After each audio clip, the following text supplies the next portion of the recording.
may not have noticed because everyone was so focused on the Fed, much to my chagrin.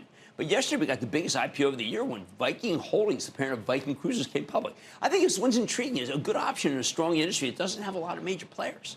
Remember, I like the cruise lines because the post-COVID travel boom has proven to be remarkably durable, resilient. In fact, cruise bookings have been excellent, in part because it's the value-conscious way to go on vacation.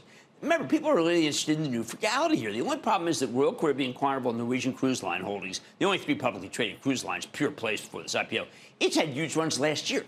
The bar's already set high. How high? Well, the Norwegian Cruise reported a mostly strong quarter with modestly weaker than expected revenue. I was shocked to see the stock down 15% yesterday.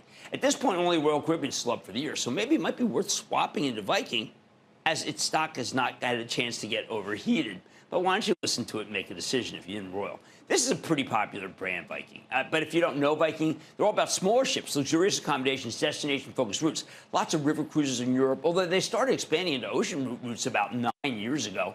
Then in 2022, Viking started offering expedition experiences. So smart. Like taking people to Antarctica, different kind of vacation. Today, the company has a fleet of 92 vessels, 24 new ships on order, options for 12 more, not to mention routes that span all 7 continents and all 5 oceans. I bet you didn't know there were 5 oceans. What sets this one apart from the other cruise lines? In its IPO prospectus, Viking says pointedly, Emily, quote, "We do not try to be all things to all people," end quote. There are no casinos on Viking boats, no children either. And all cruises offer a single language experience. By avoiding, quote, features that are unnecessary for target customers, end quote, the company says it can offer, quote, a superior product at competitive prices, end quote. It's now the only pure play luxury cruise line that's publicly traded. I like that.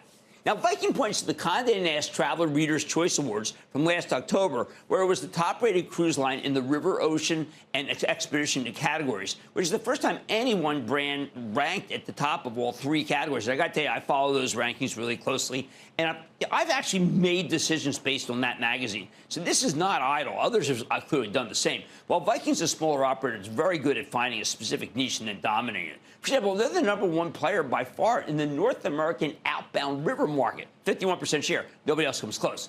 So it's got a good story, but what about the numbers? Last year, Viking put up 48% revenue growth with earnings before interest, taxes, depreciation, and amortization, up a stunning 197% year over year. And their margins are expanding like crazy. Management also gave some limited preliminary results for the first quarter of 2024. As you might expect, Viking's growth is decelerating as we move further away from the pandemic, okay? But it's still growing nicely. Viking's occupancy rate from 92.8% in the first quarter of last year to 94% in the first quarter of this year. Pretty darn good. Passenger sales increased by 13.6%. At the same time, they're talking about 13 to 14.5% revenue growth in the first quarter.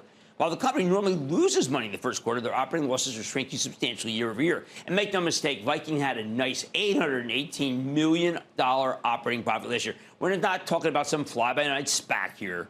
Of course, nothing's perfect. Viking doesn't have the best balance sheet, but you know what? None of the publicly traded cruise lines have great balance sheets because it's a capital-intensive industry. Plus, Viking had to issue tons of debt in order to stay alive during the pandemic like the rest of them. But when you compare their credit metrics to the rest of the industry, Viking's balance sheet doesn't look particularly worrisome at all. In fact, compared to Carnival, Royal Caribbean, and Norwegian, I'd argue it's got the healthiest balance sheet in the industry. Certainly, it's got the lowest debt-to-equity ratio by far. So I like the story. I like the numbers. What about the stock? Is it worth buying here? And it's not here. Where?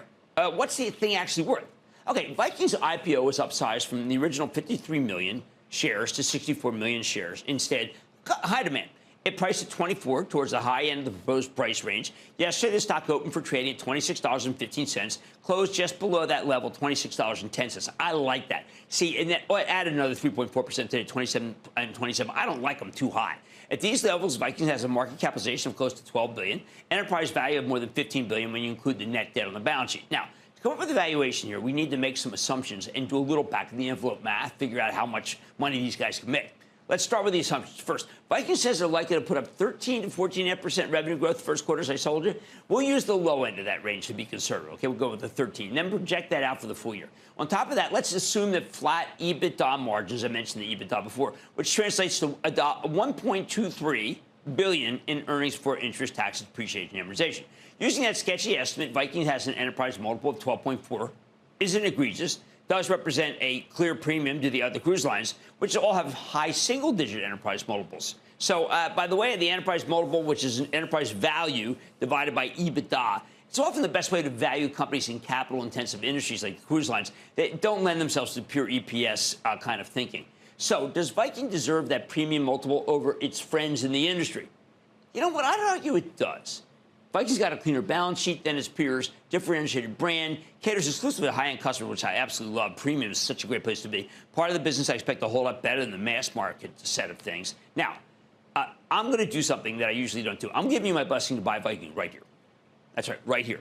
And that's even after it's been up for a couple of days. It's not wild up. I like an IPO that comes here and opens here and then just does this. That's kind of my textbook Cramer IPO that works. Of course, small position here, maybe a pullback, get bigger. But I very rarely do this. I am saying Viking is a buy right now. I wanted to pull back until the valuation is more in line with the rest of the industry, which would be about 20. But after what happened with ARM Holdings, where we only got in small, I'm not going to make that mistake again. 6 months later, from now, the lockup insider will expire. You get a chance to buy even more. Here's the bottom line. Even though Viking's somewhat hot start has made its stock more expensive than its cruise line peers, I am willing to pay up for this one because I think it's going to be a winner. It's my new favorite in a group that I have liked for ages and ages. Let's take calls. Let's go to Sam in New York. Sam. Hey, Jim Cramer, how are you? I am doing well, Sam. How about you? Good. Hey, Boeing, buy or sell or hold? Look, I'll tell you the good news about Boeing is that they've got this guy Mollenkopf who's in there trying to get the right guy, okay? The bad news is the shoes never stop dropping. It's like a Melda Marcus. You can Google that. There's a lot of shoes, you know? Birkenstock factory, I don't know. And I just keep worrying that every time I say let's go buy it, someone then, the next day I pick up the paper and says, well, there's 17 nefarious people who are doing bad things at Boeing. So I want to skip that. I don't like that headline risk. So I'm going to tell you that while I do think that it's probably bottoming, I don't think they know themselves where the bottom is. Brenda in Virginia. Brenda. Booyah, Jimmy Chill. Booyah, the chill man in town. Booyah, I was wondering if you thought that Paramount was a good buy at this level. No, we're gonna just say that that got a bid, and there's probably maybe not going to be that much of a bidding war for it, and we're done with PARA, and it was nice to meet you. Okay, even though Viking's hot start out of the gates has its trading at a premium to its peers, I got to tell you, I'm willing to pay up here for this name. I think it's a big winner. Much more Mad Money, including my post-earnings exclusive with DraftKings. The DraftKings parlay interest in the NFL playoffs in a strong quarter. I'm going to dig into the latest with a stock that I know you care about. Then we've been focused on just how tough it is to be in the restaurant business. So I'm sharing how I size up the companies in the space and listing the stocks I have my eye on and the ones I like and the ones I can't even fathom. And, of course, all your calls rapid fire tonight's edition of the Lightning Round. So stay with Cramer. Don't miss a second of Mad Money. Follow @Jim Cramer on X. Have a question? Tweet Cramer. #MadMentions. Send Jim an email to madmoney@cnbc.com or give us a call at 1-800-743-CNBC. Miss something? Head to madmoney.cnbc.com.